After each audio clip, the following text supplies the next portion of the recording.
I'm not one of those prophets who are always going to talk about, the warm and fuzzy and great things that God is going to do in 2020. I'm going to tell you the truth. 2020 is going to be a challenge for many of us. Many of us get ready because it's going to be a whirlwind of affliction. And this is why I've talked about this before, because nothing reveals the face of the Father like affliction and failure. Not only because his strength is perfected in weakness, but there's something about affliction. He is returning for a bride who has left all those other affections and has put him on the throne of their heart.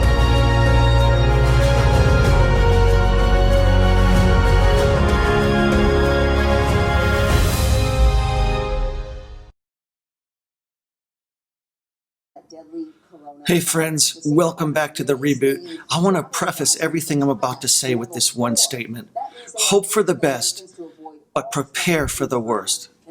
Yesterday, just yesterday morning, I was talking about how we were waiting on the World Health Organization to make a declaration, and they did. This is definitely a global emergency, and it's escalating, and it's spiraling out of control, it seems.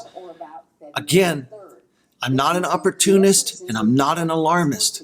I talked about perspective yesterday, and some of you even got upset with me for that, because this is very serious and it raises concerns and it really raises a lot of questions, not just medical questions, but spiritual questions as well. So I want to step outside of time for a moment and just speak to you from the heart. For those of you who are watching me, there are some of you who have been having dreams. You've been having dreams of the Lord's return. And there are scoffers out there who, would make fun of you. There are people out there who don't even want to talk to others about it. And we don't know the day or the hour of the Lord's return. And I didn't even discuss the Lord's return. I didn't even want to get into that speculation. But I want to tell you that as in the days of Noah, Jesus said, so it will be when the Lord returns, meaning people will just be going on with their life. I mean, giving in marriage, just, building their businesses and so on and so forth. And these things, these interruptions, cause us to pause for a moment, cause us to look up, to seek his face, meaning the Lord's face. And for those who don't even know the Lord, they begin to start asking themselves questions like, what is really this life all about? And it seems like every century, a crisis, a pandemic rises up that causes us to bring eternity back into focus where it needs to be. And I see so many people just so preoccupied with their everyday lives and trying to make a living and, entertaining, self-medicating to ease the pain. And, and I mentioned affliction, how the face of the Father is revealed in times when people began to reflect and say, wow, tomorrow is promised to no one. We don't know the day or the hour when our life could be called upon, and we're going to become aware that there's an afterlife. And where are you going? And what is this all about anyway? This is a time, evangelists, if you're out there, to be spreading the good news of the hope that you have. In Peter, it says you need to give an answer for the hope that you have.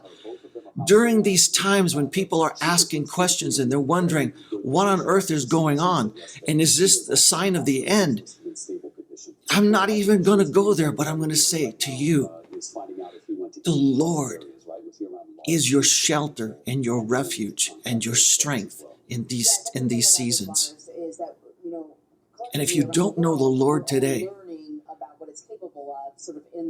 just sincerely seek him. He said, if you will ask, you will receive.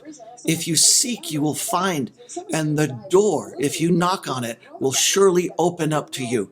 The Lord wants to meet you right now and bring you into a place of eternal security and confidence that if you were to leave this earth right now, you would forever be in His presence.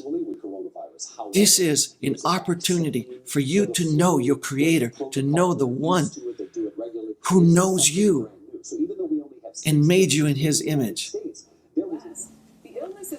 At first, this seemed like nothing at all, and now the cases worldwide have surpassed that of the 2003 SARS epidemic. So, we can't assume anything at this point.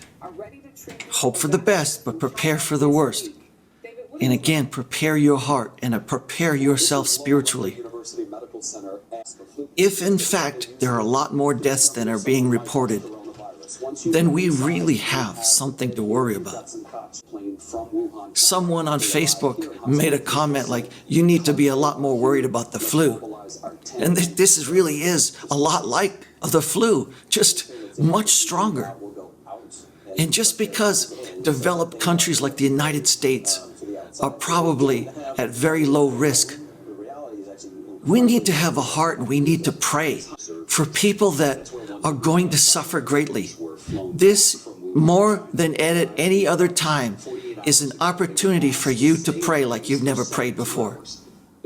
I didn't mention that yesterday, but use this as a time to get close to the Lord, hear His heart, and open your ears.